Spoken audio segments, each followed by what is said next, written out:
Trainees, welcome back to the new video. My name is Jasmine, your educator of science classes. So आज मैं एक नई video के साथ आई हूँ, that is marking scheme of class 10th. Marking scheme बोले तो जो आपने अपने 10th के सिलेबस में देखा होगा, उसमें उन्होंने कोर्स स्ट्रक्चर दिया है जिसमें उन्होंने मेंशन किया कि पर्टिकुलर यूनिट में से कितने मार्क्स का पेपर आपको आ सकता है. आज हम सैंपल पेपर के अकॉर्डिंगली जो सीबीएसई ने आपका सैंपल पेपर रिलीज किया है उसको एनालाइज करके मैं आपको ये बताऊंगी कि एक पर्टिकुलर यूनिट में कितने नंबर ऑफ चैप्टर में से आपको कितने मार्क्स का पेपर आ सकता है. मतलब कि हम चैप्टर वाइज आज देखेंगे कि एक पर्टिकुलर चैप्टर में से सैंपल पेपर के अकॉर्डिंगली उन्होंने कितने मार्क्स का पेपर डाला है, उसके अकॉर्डिंगली आप अपने बोर्ड्स और प्री बोर्ड्स के लिए प्रिपेयर कर सकते हो. आप देख सकते हो कि सैंपल पेपर में कौन से चैप्टर की कितनी वेटेज आई है और कितने मार्क्स के क्वेश्चंस आए हैं, कितने नंबर ऑफ क्वेश्चंस आए हैं, and it will help you to prepare for your boards and pre boards. So सबसे पहले अगर हम देखें यूनिट 1, उसमें हमारा जो यूनिट इंक्लूड हो रहा है that is chemical substances, nature and behaviour, जो 25 मार्क्स का पूछे जाना है उन्होंने. सेकेंड यूनिट है हमारा वर्ल्ड ऑफ लिविंग, जिसमें से भी 25 मार्क्स का पेपर आना है. नेचुरल फिनोमिना यूनिट 3 में से 12 marks, unit 4 effects of current में से 13 marks and natural resources unit 5 में से 5 मार्क्स का पेपर आएगा. टोटल 80 मार्क्स का हमारा साइंस का पेपर होगा. चलो अब हम स्टार्ट करते हैं और देखते हैं कि चैप्टर वाइज कौन कौन से चैप्टर में से कितने क्वेश्चंस हमें आ सकते हैं और कितनी वेटेज के होंगे. अगर हम सबसे पहले चैप्टर 1 की बात करें that is chemical reaction and equation, तो उसमें हमें 3 क्वेश्चंस आएंगे दैट इज ऑफ 1 मार्क, जो कि एमसीक्यू की फॉर्म में होंगे. एक क्वेश्चन 1 मार्क का और आएगा but in a form of assertion and reasons. एक क्वेश्चन 2 मार्क्स का और एक क्वेश्चन 3 मार्क्स का. Next chapter acid basis salt की बात करें तो इसमें हमें आएंगे 1 मार्क्स के 3 क्वेश्चंस एंड एक क्वेश्चन आएगा आपको 3 मार्क्स का. टोटल 6 मार्क्स का पेपर आएगा. Next chapter metals and non metals की बात करें तो इसमें हमें 4 मार्क्स का एक क्वेश्चन पूछा गया है.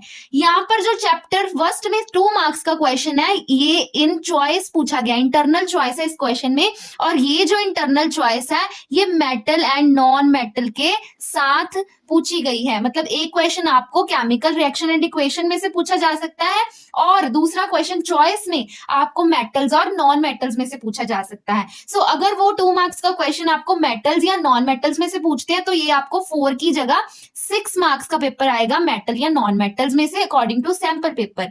एंड अगर आपको ये 2 मार्क्स का क्वेश्चन यहाँ इंटरनल चॉइस की जगह यहाँ पर पूछते हैं तो ये 9 मार्क्स की जगह आपको 7 मार्क्स का पेपर पूछेंगे केमिकल रिएक्शन एंड इक्वेशन में से. और अगर ये 2 मार्क्स का क्वेश्चन आपको केमिकल रिएक्शन एंड इक्वेशंस में से ही पूछा गया तो आपका पेपर कितने मार्क्स का होगा? 9 मार्क्स का. सो नेक्स्ट चैप्टर की बात करें carbon and its compound, chapter 4, तो इसमें एक क्वेश्चन आएगा 1 मार्क्स का इन the form of MCQs and एक क्वेश्चन आपको पूछा गया है 5 मार्क्स का. टोटल 6 मार्क्स का पेपर आपको पूछा है कार्बन एंड इट्स कंपाउंड में से. सो टोटल ये 25 मार्क्स हमारे यूनिट 1 में क्या होंगे? कवर होंगे. ठीक है.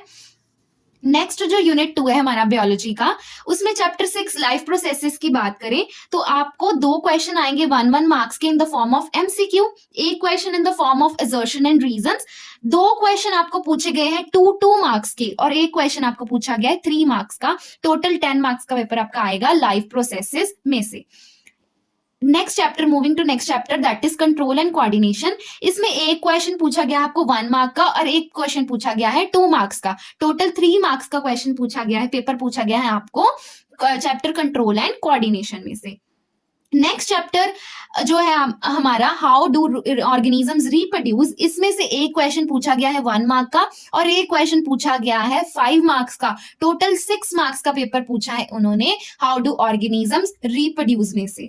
नेक्स्ट चैप्टर जो है बायोलॉजी का लास्ट हमारा chapter number 9 hereditary and evolution. इसमें से एक क्वेश्चन 1 मार्क का इन द फॉर्म ऑफ एमसीक्यू पूछा है सैंपल पेपर में, एक question in the form of 1 mark in the form of assertion and reasons and एक क्वेश्चन आपको पूछा गया है 4 मार्क्स का. तो टोटल आपको 6 मार्क्स का पेपर आएगा फ्रॉम हेरिडिटरी एंड एवोल्यूशन. सो आपके ये बायोलॉजी के भी 25 marks unit 2 world of living में से क्या होंगे? कवर होंगे. नेक्स्ट अगर हम यूनिट 3 की बात करें तो उसका chapter number 10 light refraction and reflection में से आपको एक क्वेश्चन पूछा गया है 3 मार्क्स का और एक क्वेश्चन पूछा गया है 4 मार्क्स का. तो टोटल आपके कितने मार्क्स का पेपर हो गया? 7 मार्क्स का. जो चैप्टर नंबर 11 है human eye and colourful world, उसमें से आपको एक क्वेश्चन पूछा गया है 2 मार्क्स का और एक क्वेश्चन पूछा गया है आपको 3 मार्क्स का। बट अगर आप ये 3 मार्क्स वाला क्वेश्चन देखोगे सैंपल पेपर में, दैट इज क्वेश्चन नंबर 31, तो आप देखोगे कि ये जो क्वेश्चन नंबर 31 है 3 मार्क्स का, ये इन अ कॉम्बिनेशन है, ये दोनों चैप्टर के कॉम्बिनेशन में से डाला गया है। मतलब आधा पार्ट डाला गया है from the chapter light and आधा पार्ट जो इस क्वेश्चन का है दैट वो डाला गया है human eye and colourful world. So हो सकता है ये क्वेश्चन आपको चैप्टर ह्यूमन आई में आ जाए या फिर हो सकता है चैप्टर लाइट में से आ जाए। अगर ये क्वेश्चन आपको 31 वाला जो है जी, ये अगर हम चैप्टर लाइट में इंक्लूड करें तो आपका ये 7 मार्क्स की जगह पेपर कितना आएगा लाइट चैप्टर में से 10 मार्क्स का। और अगर ये लाइट चैप्टर में चला गया तो हमारा ह्यूमन आई में से 5 की जगह कितने मार्क्स का पेपर हो जाएगा 2 मार्क्स का। That is only 1 question of 2 marks. But अगर हम उस कॉम्बिनेशन को 31 क्वेश्चन वाले को ह्यूमन आई में कंसिडर करेंगे तो टोटल पेपर हमारा कितने मार्क्स का आएगा 5 मार्क्स का। एंड इन दोनों के चैप्टर में से हमें टोटल 12 मार्क्स का पेपर जो है वो पूछा जाएगा। Next moving to unit number 4, तो उसमें हमारा जो चैप्टर है चैप्टर नंबर 12 इलेक्ट्रिसिटी, इसमें से एक 2 क्वेश्चन पूछे हैं उन्होंने 1 मार्क्स के in the form of MCQ and एक क्वेश्चन पूछा है उन्होंने 5 मार्क्स का। सो टोटल 7 मार्क्स का पेपर हमारा आएगा इलेक्ट्रिसिटी चैप्टर में।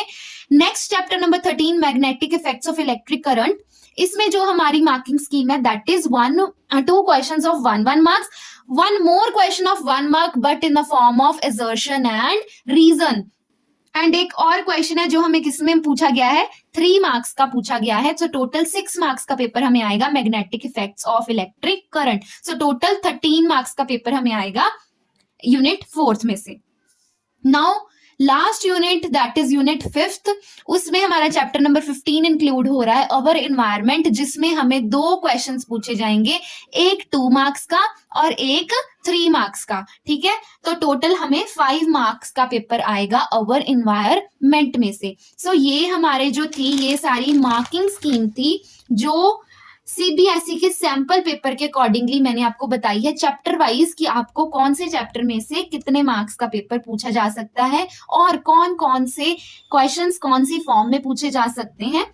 सो ये थी हमारी मार्किंग स्कीम। नेक्स्ट जो वीडियो मैं लेके आ रही हूँ वो होगी इंपॉर्टेंट टॉपिक्स पे कि इन वेटेज के अकॉर्डिंगली कौन कौन से चैप्टर में से कौन कौन से टॉपिक्स जो मोस्ट इंपॉर्टेंट आपने करने हैं, ताकि अब आपका टाइम सेव हो जाए, आपको पूरा पूरा चैप्टर अब करना ना पड़े। वो वाले टॉपिक्स होंगे जो आपने बिल्कुल भी नहीं छोड़ने, जो टॉपिक्स में से इतने इतने मार्क्स के क्वेश्चंस बन सकते हैं। मैं अब आपको नेक्स्ट उस पे वीडियो लेके आऊंगी। So if you like the video please like it, subscribe to our channel and stay tuned for next video. Thank you.